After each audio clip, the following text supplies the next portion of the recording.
চেলুলিম dam. চ' এইটো আছে আপোনাৰ গোৱাত। চ' আমি বেংগলোৰৰ পৰা গোৱালৈ গৈছিলোঁ তেতিয়া ভাবিলোঁ সদায়নো কিমান বিচতে থাকিম। চ' অকণমান ভিতৰুৱা প্ৰাকৃতিক সৌন্দৰ্য উপভোগ কৰোঁ। সেয়েহে মেপত চালোঁ কি নেক্সট চাব লগা জেগা আছে।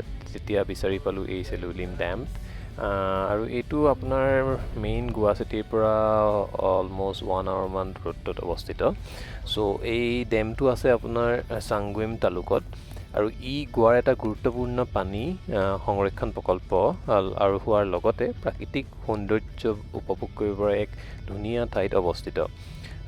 আৰু ইয়াৰ প্ৰাকৃতিক সৌন্দৰ্য ইমানেই ধুনীয়া যে চাৰিওপিনৰ পৰা সেউজীয়া পাহাৰ জংঘল নীলা পানীৰে ঠাইডোখৰ বৰ ধুনীয়া হয় দেখিবলৈ।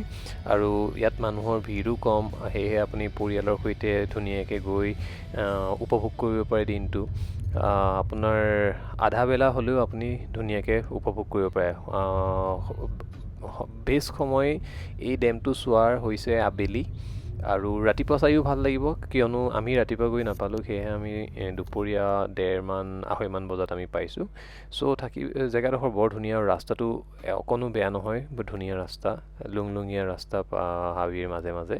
জনবসতি বহুত কম, আৰু যদি আপুনি নিজৰ গাড়ী লৈ যায় তেন্তে সাৱধানে গাড়ী চলাব অলপ, কিয়নো কিছুমান স্পীড ব্ৰেকাৰ আছে যিখিনিত ভালদৰে চিহ্ন কৰা নাই। চ' সেয়েহে অকণমান সাৱধানে যাব লাগে।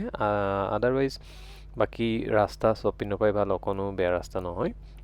আৰু আমি যেতিয়া প্ৰথম মেপত চাইছিলোঁ জেগাডোখৰ, তেতিয়া জেগাডোখৰ বেলেগ এটা পইণ্টত দেখাইছিলে, কিন্তু যেতিয়া আমি তাৰ স্থানীয় লোকক সুধিলোঁ তেওঁলোকে আমাক সঠিক ৰাস্তাটো দেখাই দিলত আমি যাবগৈ পাৰিলোঁ আৰু গৈ পিনি জেগাডোখৰ পালোঁ। এতিয়া এয়া জেগাডোখৰ এণ্ট্ৰি কৰাৰ পিছত আপুনি গেটত এণ্ট্ৰি কৰিব লাগে, 50 rupeesকৈ লয়, আৰু একো প্লাষ্টিক আৰু নিব নিদিয়ে তালৈ। যদি নিয়ে আপুনি গেটৰ মুখতে ৰখাই থৈ যাব লাগিব, লকাৰ থাকে, আৰু তেওঁলোকে বেগ পৰীক্ষা কৰে। আৰু শিশু যদি লগত যায় তেওঁলোকৰ কাৰণেও টিকেট ল'ব লাগে 20 টকাৰ। আৰু এইডোখৰ ডেমটো ষ্টাৰ্টিং আছিলে, ইয়াৰ পৰাই মই ভিডিঅ'টো ষ্টাৰ্ট কৰিছিলোঁ ডেমটোৰ কাৰণে। এইখিনি গোটেইখিনি আপোনাৰ পানী দেশ যিমান দূৰলৈকে দেখিছে পাহাৰে আগুৰি আছে।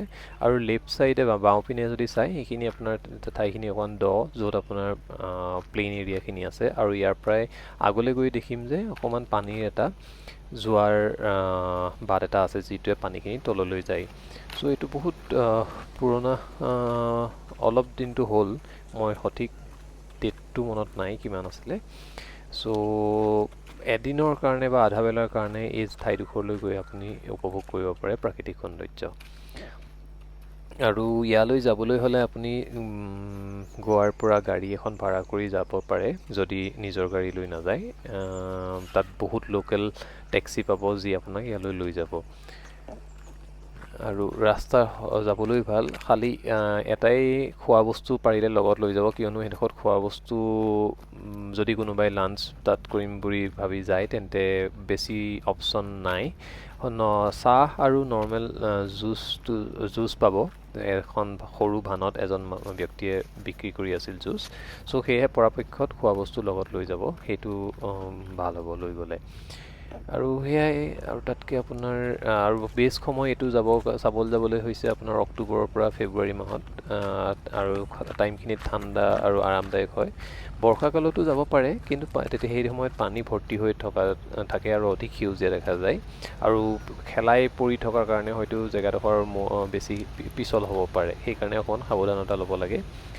আৰু বাকী গাড়ী যদি চলাই যায় তেন্তে সাৱধানে যাওক। এইটো পানীটো যোনটো যোৱাৰ বাটটো কৈছিলোঁ, এইটোৱে গোটেই পানীখিনি সেইপিনেদি আপোনাৰ গৈ থাকে।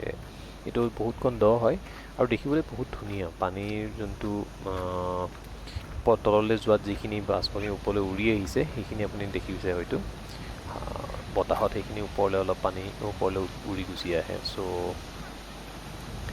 এয়াই, আশা কৰিলোঁ ভিডিঅ'টো ভাল পাব, আৰু যদি লাইক আৰু শ্বেয়াৰ কৰিব। ধন্যবাদ। ভিডিঅ'টো এনজয় কৰক। Thank U.